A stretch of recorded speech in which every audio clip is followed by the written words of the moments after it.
Hey guys, it's been 2 weeks since my last video. I promise it's not that I forgot, it's that I'm lazy and I play a lot of video games. And I totally didn't have to just watch my last video to figure out what was the last thing I talked to you guys about. I promise. So, let's see, the last 2 weeks, lots happened, which is nice. I'm broke as shit, which was gonna happen, but in the last video I was talking about having to pick between the recreation leaders and chapters. I got the call both on the same day. I guess it was the day after I uploaded the video. Both of them offering me the job, so I got both positions. And given the way the hours worked out, and the way, since I'm working stockroom, I'd be working 5 a.m. to 1 p.m. Or 8 p.m. or 9 p.m. to 1 or 2 a.m., which is actually really easy, given that I keep reading and playing games till that late anyway. And working with the city from 3 to 6 or 3 to 7 on Fridays, that I can do both. I got to have my cake and eat it too.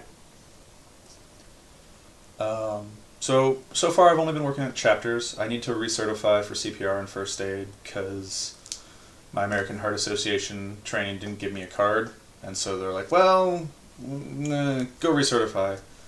I tried to do that this Monday. No, today's Monday. Last Monday. Oh my god. And so I paid the $100, signed up for a program with the Calgary Health and Safety Training Institute. Turned up a half hour late. I got the times mixed up. Thought it was a 9:30 class, not a 9 class. They go, no, we're not going to let you in. No, you can't reschedule. We're not going to, I was like, well, do you want to fine me like $30? Like that'd be fine. Just fine me $30 and I'll reschedule for next week, for like 2 days from now or tomorrow. Which is what a lot of programs would do. Is, hey, we're going to charge you some money and you're going to get to come back and do the training, because why? So they're like, no, we're taking you $100 though. Thanks. Which sucks. I'm out $100 and I was kind of banking on that to be like, hey, I got my CPR training done, when can I start? And within like a week make up the money, or not even, within a week make up the money that I spent working with the city. So instead I had to go to chapters and be like, hey, I need as many hours as you can give me, which isn't very many. I'm okay for now, but it's not going to be fun. And I went and then signed up for a free CPR training, which the city had told me about, but wasn't happening until the 22nd and the 23rd, through the Youth Employment Center, which covers people up to 24, which is nice. And I have a story about that. So I'm doing that free CPR training. It's at 8:30 in the morning. I've got to be there by 8:30. I know where I'm going. I know what time to be there. And I have 4 reminders set. So I'm going to do it. That's a 2-day training. Whatever. And then from that point on, I'll be able to work with the city, which would be nice. It'd be the program's already started, I think, middle of September. And it would be really nice if I could... I didn't want to be joining the program this late. But since I have to, it'd be nice to join as soon as I can, because it's always weird to join mid-program. Being like, hi, you don't know me, but I'm going to get to know you. Although it seems to be a theme with me starting with after-school programs in October rather than September. So, just a few takeaways from that. Next time I move, I'm finding work before I go there. Good news is things like the CPR training and stuff, that'll keep with me for 3 years. And that's kind of one of those things, you pay the money, you do it. It's good to know. It's very important for me since I keep working with kids, and I want to keep working with kids. In answer to the life question, at least for the time being, I've decided to stay in the city, and go get a teaching certificate, an education degree, or whatever you have to do, and go be a teacher rather than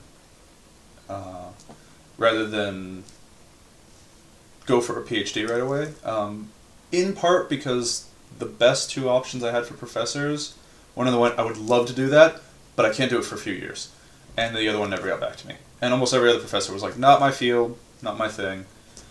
I mean, it really keeps looking back, and I'm like, I don't know. I haven't met any mythology anthropologists in the schools that I've gone to, and I might have to go to school in the States. There's more options, but I can't do that without having a lot of money. So work as a teacher, do all that kind of stuff for a few. Work is awesome. Well, the chapters work. I'm going to assume the after-school program is awesome. It's been really... I've had one bad after-school program, but that was a chess club teaching thing. It's nice. They're all, slightly nerdy readers and stuff, so there's a lot in common, and especially when you're working with somebody till 1 or 2 in the morning, you get to talking, which is fun. And it's nice to have something to do. It's made things a little less lonely and all of that. Oh! So before I forget and ramble off on a bunch of other things, it's been a busy 2 weeks. And I'm talking a little quicker than normal just because I feel bad if you have to sit through this all. That light is crooked. And that one. That's really annoying, but I couldn't fix it. When I was at the Youth Employment Center, the guy sat me down, and their purpose is to work with people with teens and also to youth and get them working and help them with different programs, help them with school, yada yada yada. The kind of stuff that I would not the kind of stuff I want to do, but the kind of stuff that a lot of the programs I worked with in the last few years would be adjacent to, especially with the city of Redmond. But he sat me down. I had to print off a resume for them. He sat me down. And I was like, look, I just need to sign up for this. And he starts asking me questions, trying to, get the feel for what I want to do. And I'm like, blah, blah, blah, blah. And he's like, oh, okay, trying to prompt me, and I can tell he's trying to guide me to give him an answer. And I was like, I'm not giving him that answer. He doesn't need, I'm not here to get, resume help or learn how to find a job. My biggest problem is I don't know what I want to do, but it's not that I can't find work or know how to dress for an interview. And I was trying not to be resentful. It's what he does, but it was getting annoying, especially when you consider I had just told him I had a bachelor's degree, and he was giving me information on how to find post-secondary schools and how to deal with post-secondary schools, which is their fancy term for colleges and universities. But, he's giving me information like that, giving me information on how to dress for an interview and all sorts of things like that. And he gave me a packet like this thick. And I went through and pulled out all the post-secondary education stuff. Well, not all of it, but I pulled out things like, here's what you need to do to get ready for university kind of stuff. I'm like, dude, I told you I was going for a PhD. There's a certain point when listening to what I said is fantastic. Realizing that what I said is obviously I know what I'm doing, or I know more of what I'm doing. I managed to be stupid today, but I know more of what I'm doing.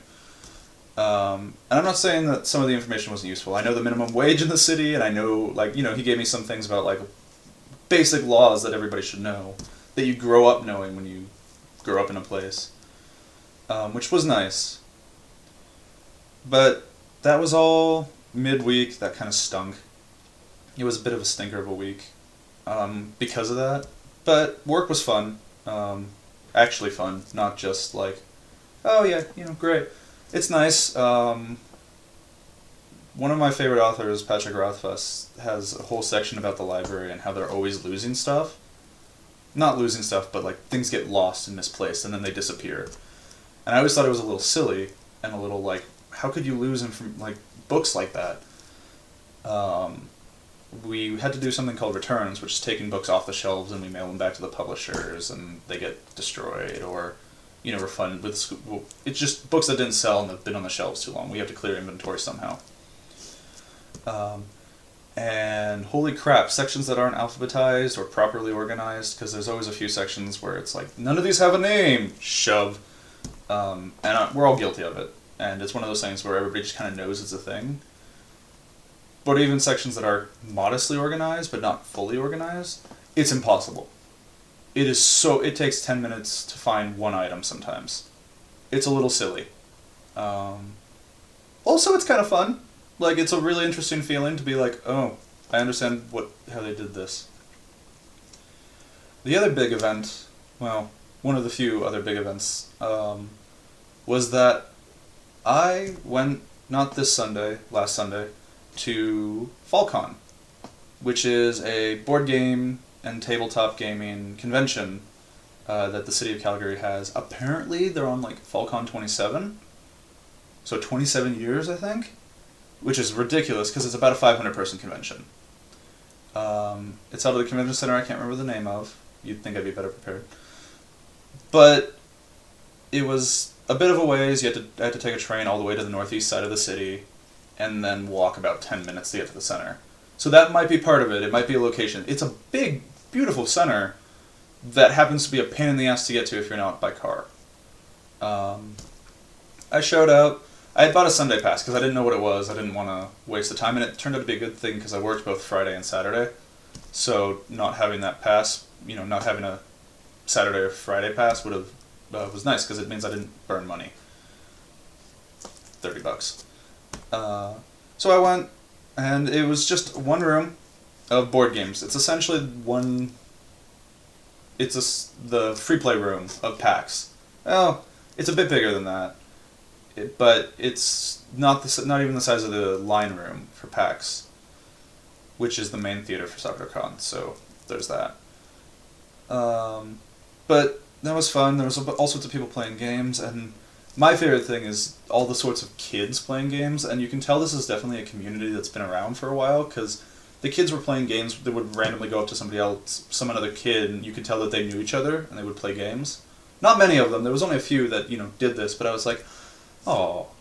Like, obviously these kids know each other. They've played games together. It was fun. And then, you had the parents teaching the kids how to play games, and doing all sorts of things, and I'm talking young kids.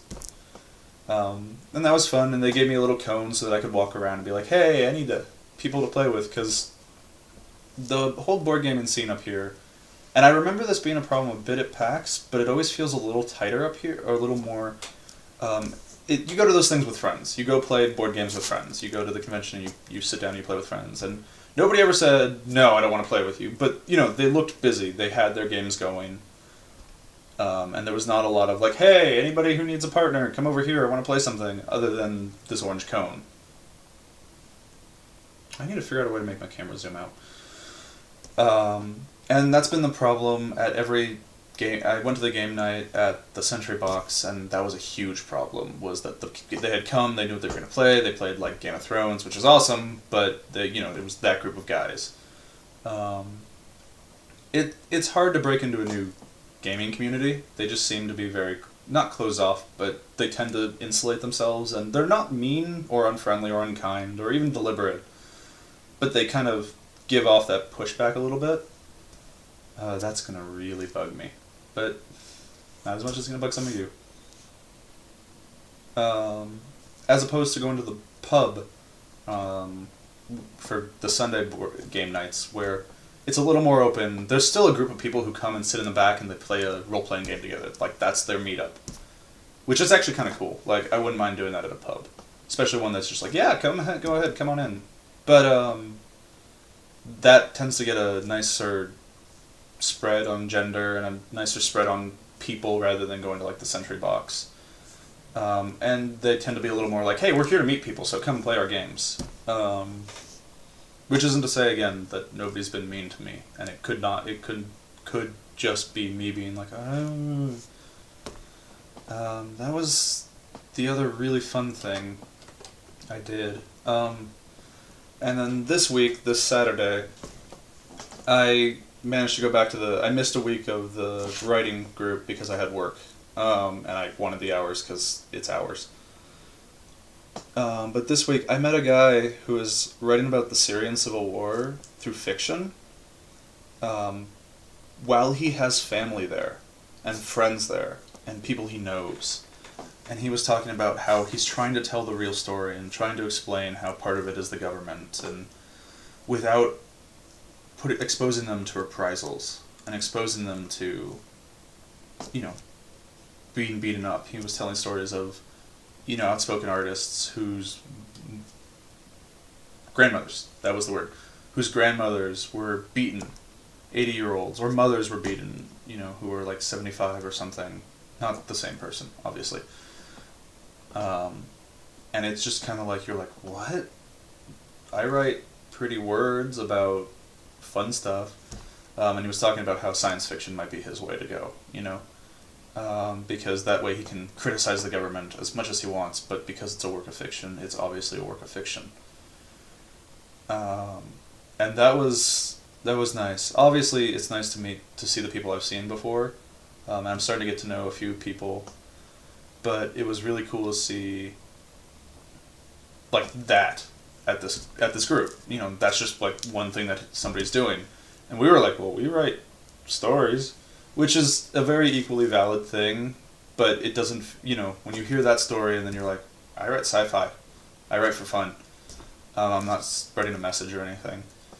You know, you don't feel inadequate, but you feel like you're more impressive than me right now.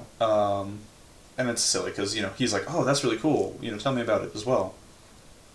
Um, and that's that. Oh, I got a haircut, which I don't know if I had in the last one, but haircuts are expensive. My mom's been doing that for a while for me, and haircuts are expensive. I did not know that. I think the other thing I'm going to do today, I'm trying to get some work done because I'm really bad at doing YouTube apparently, um, is I think I'm going to upload. I had written a companion for I Am a Huntress on Fandom Through the Ages. Well, it's the sidetracks, and I'd written a companion for it that I wanted to see if I could get up on Pixelkin and a few other sites that I have friends at, but it just keeps kind of not going anywhere. So I think I'm gonna upload it as a companion piece because it needs to be done. Anyway, that's a really long vlog of me rambling. I think I'm gonna break this into two parts. Thanks.